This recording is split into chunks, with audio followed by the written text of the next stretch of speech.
വാളയാറിലെ ആൾക്കൂട്ട കൊലപാതകം കണ്ടങ്ങൾ ഉത്തരേന്ത്യൻ മോഡൽ കൊലപാതകമാണ് വാളയാറിൽ നടന്നിട്ടുള്ളത്. 4 BJP RSS പ്രതികളാണ് അറസ്റ്റിലായിട്ടുള്ളത്. അതിൽ SDPI പ്രവർത്തകനായ സുബൈറിനെ കൊലപ്പെടുത്തിയതിലെ പ്രതി ജിനീഷ് ഈ പറയുന്ന പ്രതികളെ കോടതിയിൽ ഹാജരാക്കാൻ വരെ എത്തിയിരുന്നു എന്ന് വാർത്താ മാധ്യമങ്ങളിലൂടെ പറയാണ്.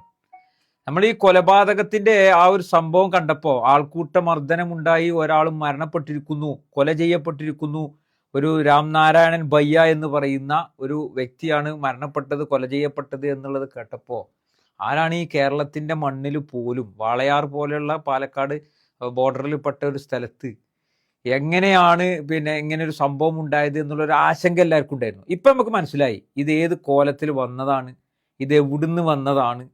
അതായത് ഉത്തരേന്ത്യൻ മോഡലിൽ ഉത്തരേന്ത്യയിലൊക്കെ ആരാണോ ഈ ആൾക്കൂട്ട കൊലപാതകങ്ങൾ നടക്കുന്നത്, അങ്ങനെയാണ് നമ്മളിവിടെ ചർച്ച ചെയ്തിട്ടുള്ളത്.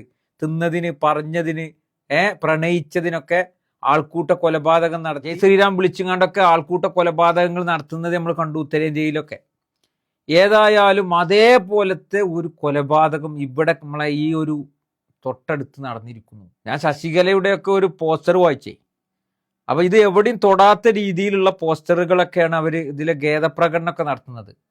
യഥാർത്ഥത്തിൽ ഇതിലെ പ്രതികൾ ഈ പറയുന്ന ശശികലയുടെയൊക്കെ പ്രസംഗങ്ങളും മറ്റുമൊക്കെ കേൾക്കുന്ന, അവരുടെ ആശയങ്ങളെ പുൽകുന്ന വ്യക്തികളിൽപ്പെട്ട RSS BJP പ്രവർത്തകരാണ് എന്ന് മാധ്യമങ്ങൾ ഇപ്പോൾ റിപ്പോർട്ട് ചെയ്യുമ്പോൾ ഇതിനെക്കുറിച്ച് ഇനി ചർച്ചയില്ല. കാരണം എന്താണ്, ഇതൊക്കെ ഈ കോലത്തിൽ നടമാടുമെന്നുള്ള. ഈ വാളയാറ് അട്ടപ്പള്ള എന്ന് പറയുന്ന സ്ഥലത്താണ് ഇതര സംസ്ഥാന തൊഴിലാളിയെ നീ ബംഗ്ലാദേശിയാണോ എന്ന് ചോദിച്ചുകൊണ്ട് മർദ്ദിച്ചിരിക്കുന്നത് എന്നുള്ളതാണ്. ഈ മർദ്ദിച്ച പ്രതികളിൽ ഒരു വാർത്തയിൽ ഒരു കാര്യം പറയുന്നുണ്ട്. മുരളി, അനു എന്നിവർ 15 വർഷം മുമ്പ് DYFI പ്രവർത്തകൻ വിനോദ്, CATU ചുമട്ടുതൊഴിലാളിയായ സ്റ്റീഫൻ എന്നിവരെ വെട്ടിയ കേസിലെ പ്രതികളാണ്. അതും കൂടി ഇതിൽ കൂട്ടി വായിക്കണം. മാത്രവുമല്ല, സ്റ്റീഫനെ വെട്ടിക്കൊലപ്പെടുത്തിയ കേസിലെ കോടതി നടപടികൾ ഇപ്പോൾ നടന്നുകൊണ്ടിരിക്കുകയാണ് ഹൈക്കോടതിയിൽ.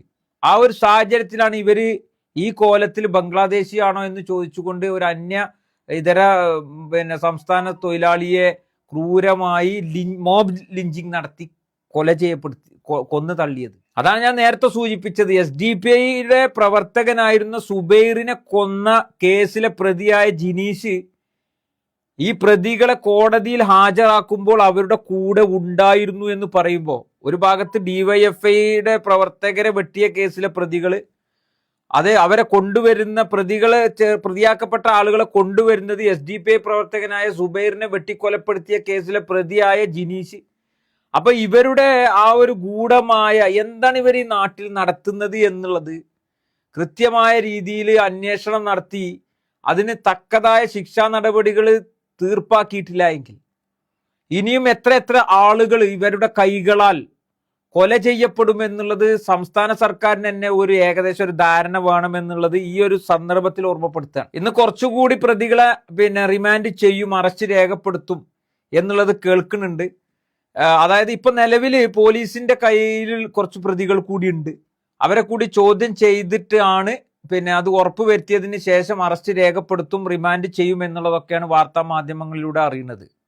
ഏതായാലും 31 വയസ്സുള്ള ഛത്തീസ്ഗഡ് സ്വദേശിയായ രാംനാരായണൻ ബയ്യ ക്രൂരമായ ആക്രമണത്തിന് വിധേയമായി എന്ന് ഉള്ളതാണ് പോസ്റ്റ്മോർട്ടങ്ങളിലൊക്കെ മനസ്സിലാകുന്നത്. ക്രൂരമായ ആക്രമണത്തിന് ചോര വാർന്ന് കടന്ന് അവരെ ഹോസ്പിറ്റലിൽ എത്തിച്ചപ്പോഴേക്കും മരണം സംഭവിച്ചു. കള്ളനെന്ന് വിളിച്ചുകൊണ്ടാണ് അയാളെ ക്രൂരമായി ആക്രമിച്ചത്. ആലോചിച്ച് നോക്കുങ്ങൾ. കഞ്ചിക്കോട് കിംഫ്ര എന്ന് പറയുന്ന സ്ഥാപനത്തിലേക്ക് ജോലി ആവശ്യാർത്ഥം വന്നതാണ് ഈ രാംനാരായണൻ ബയ്യ.